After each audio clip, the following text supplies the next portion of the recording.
Good afternoon, everyone, and welcome back to my channel as we dig into the Uxbridge Underground Railroad documentary. And this, I believe, is going to be the last part.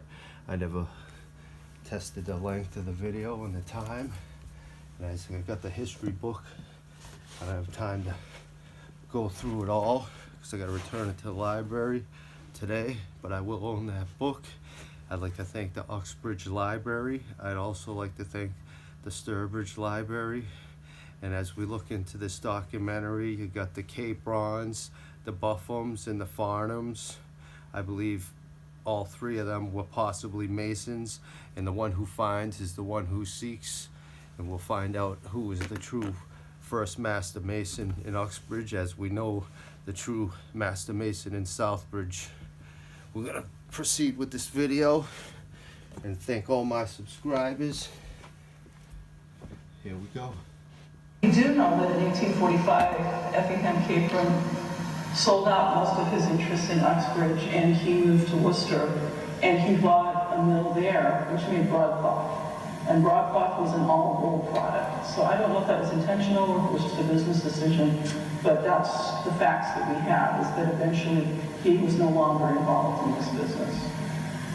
So a couple more slides of where we are. One is the Blackstone Canal. This one is an oral history. We don't have hard documentation, but their oral history is that the canal and the towpath were places where people went north. The next slide, this is the Cove House. If you know where Cove Insurance is, right downtown on Main Street. This is the basement. The basement is original. They took me down there so I could take some pictures. It's never been updated since it was put in early 1800s. There's a little room down there that has a door, that has a window. It's a little pantry.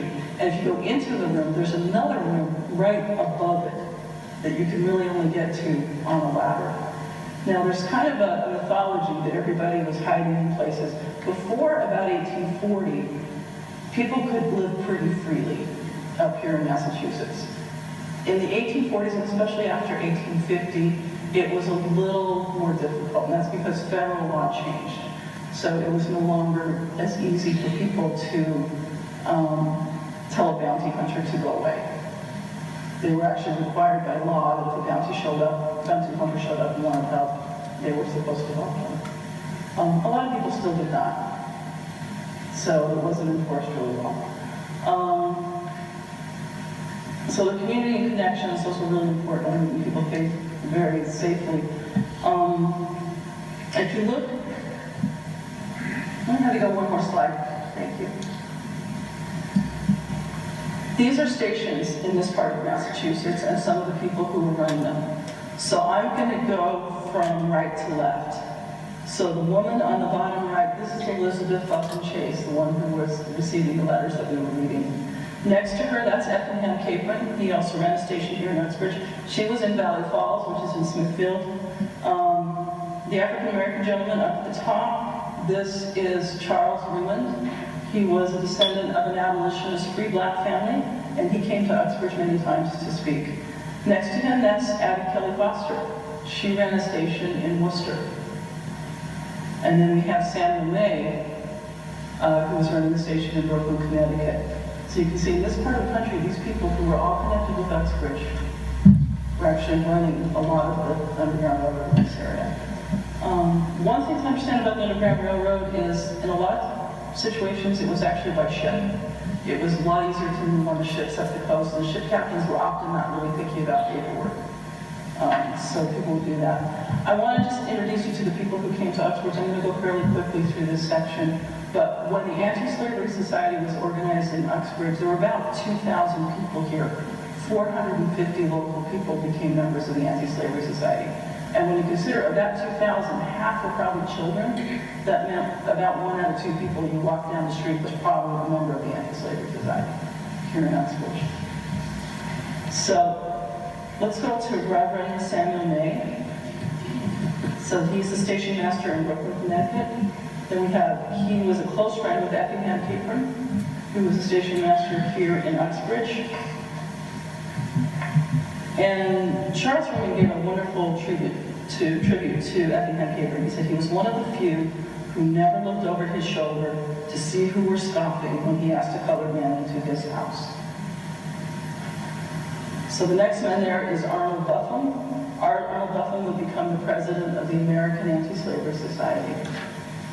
The next person after that is his daughter, Elizabeth Buffum Chase. She was the station master in Valley Falls, and she became a prominent person in women's rights and prison reform. Her sister, Rebecca Buffum, became a very interesting person. She was a station master in New Jersey. One of her issues was education for everyone, and she was part of what was called the Phalanx movement in New Jersey, which is kind of I don't want to say socialist, but it was sort of a corporation where people would buy land together and kind of live together, and they usually fell apart when somebody got their nose out of joint. So those things were going on. It was pretty exciting in the 1900s. So their cousin was Lydia Buffum, who was the president of the Uxbridge Female Anti-Slavery Society. The next person is Sojourner Truth, who came to Uxbridge in the 1840s. In the 1840s, they began having anti-slavery conferences here in Uxbridge, and we know that Sojourner Truth was here.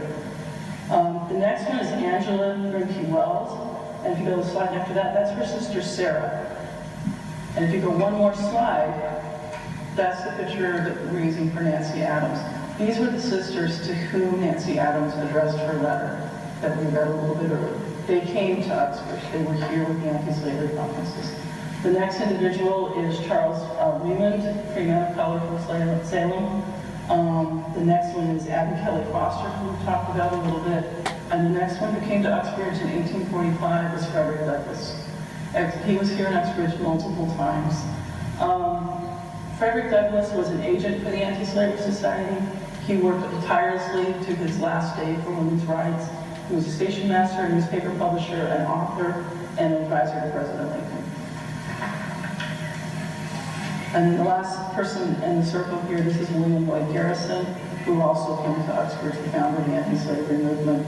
I just want to make a mention of one other individual. I don't know that she came to Uxbridge, she may not have, but this is Lucretia Mott, who was in the Pennsylvania anti-slavery movement and was one of the founders of the women's suffrage movement. And I want to kind of give you a peek of how passionate she was. I want you to look at this painting for a minute. In 18th century paintings, you always want to look for the little rays of light. They always mean something in these paintings. And you see in the very back where those little rays of light are. Massachusetts and Pennsylvania sent women delegates to London for the World Anti-Slavery Society, and it just about broke the whole conference. It was just utterly contemptuous. You should read what people were saying and writing about these women coming as delegates. So the conference would not seat them on the floor. They put them in the very back on the balcony where that little ray of light is where they were allowed to sit. And this artist, to make a point, he was hired to do portraits of everybody. If you go to the next slide, he still put the woman on the floor. So this was a huge controversy at that time. So the anti-slavery movement gave the women's suffrage movement kind of its basic training. I wouldn't say necessarily that this launched the women's suffrage movement, because it was pretty launched by then. But it was a very progressive thing, and it was a very controversial thing at the time. So the next slide, Frederick Douglass, Susan B. Anthony. This is a statue that's in Rochester, New York. They both ended up living there. They were very good friends, and they both worked on the anti-slavery movement and women's rights together for pretty much their entire lives.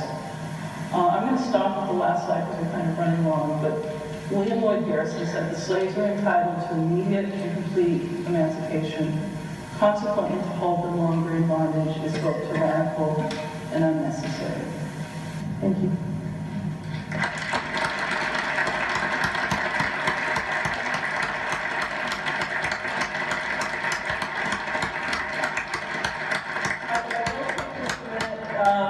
Mr. Roy Henry had something he asked me that I could talk about. I didn't have it in my slides, but I would like to talk about it.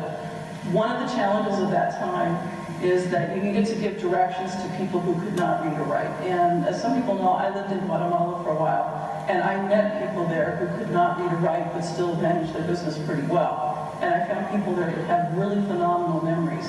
So if someone was given a grocery list of 40 items, they would come back with 40 items. And I know when I go to the grocery store, I see people on the phone all the time. It's like, was it 2%? No. 2%? No, okay, 1%, okay, I got it. We've got very dependent on technology.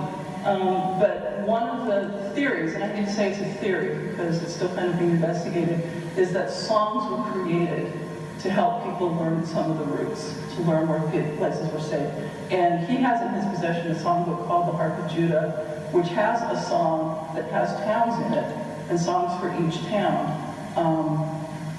And we know most of those towns were places in New England that were considered safe havens.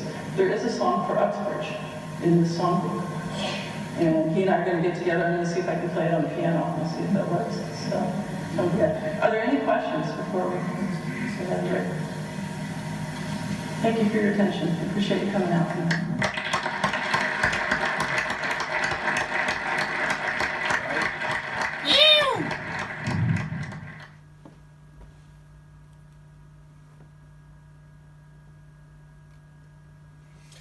That's cool. As we close this out, I appreciate all the fun facts in this. There's a lot of things in this that I never knew before.